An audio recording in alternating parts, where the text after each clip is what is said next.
ঢাকা বিশ্ববিদ্যালয় প্রশাসন এই সেন্ট্রাল ফিল্ডে সংস্কার না করে আমাদেরকে একটা দিঘি করে দিচ্ছেন। এই জন্য আমরা এখানে মাছ চাষ করতেছি, যাতে বিশ্ববিদ্যালয় প্রশাসনের টনক নড়ে তারা পরবর্তীতে এই মাছ চাষের যে অর্থ তারা পাবে, সেই অর্থ দিয়ে যাতে এই মাঠটা সংস্কার করতে পারে। এই জন্য আমরা এখন হচ্ছে এই যে দেশি কই, এটা হচ্ছে এখন আমরা পুনঃ অবমুক্ত করতেছি।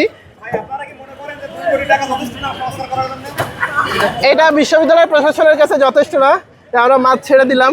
সব কিছুতে থাকার কথা, কিন্তু ইচ্ছাকৃতভাবে আন্তঃবিশ্ববিদ্যালয়ে যে খেলাধুলাগুলো হয় সেখান থেকে স্পোর্টস বোর্ডের মিটিংয়ের সিদ্ধান্ত হওয়ার পরও শারীরিক শিক্ষা কেন্দ্রের কর্মকর্তারা সেটা অমান্য করেছে। কোনো কাজে তারা ক্রীড়া সম্পাদককে সমন্বয় করেনি। তারা বলছে যে ক্রীড়া সম্পাদককে আমরা কিভাবে নিয়ে যাব, আমাদের তো ওই দেওয়া হয় না, নির্দেশনা দেওয়া হয় না। কিন্তু এটা লিখিত অনুমোদন আছে যে ক্রীড়া সম্পাদককে সাথে সমন্বয় করতে হবে।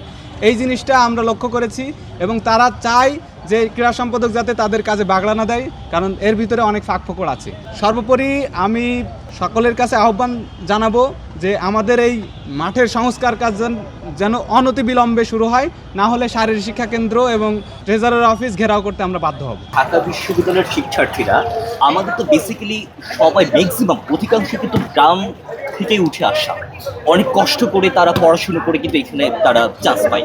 তো আমরা যারা ছোটোবেলা থেকে বিভিন্ন গ্রামে মফস্বল এরিয়ায় বড় হয়েছে, আমাদের তো সেই যখন আপনার বর্ষা আসবে, যখন একটু বৃষ্টি হবে, তখন তো খেলতে ইচ্ছা হয়, তাই না? তো এখন আপনি দেখেন যে পানি একদম হাঁটু পর্যন্ত, খেলার কোনো ধরনের আপনার এখানে উপযোগিতা নেই।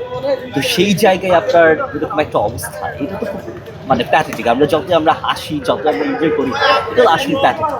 স্টুডেন্টরা তারা হলের মধ্যে আছে, তারা বেরোতে পারছে না, খেলতে পারছে না। এখন তো বিশ্বকাপের সময়, এখন তো একটু খেলতে তো ইচ্ছা হয়, তাই না? তো এখন সেটা এত বড় একটা মাঠ পানিতে ডুবে আছে, একদম বিলের মতো হয়ে আছে। এখানে সাপটা চাষ করলে সাপ সুন্দর লাগে, মাছ চাষ করলে এখান থেকে ভালো আয় হওয়ার। এটা কি কোনো চক্রান্ত হচ্ছে কিনা এখন জানি না। সবসময় বলে যে বিরোধী দলের চক্রান্ত। আমার নাম তো সর্বমিত্র, বিরোধী দলে কেউ নাই আপাতত।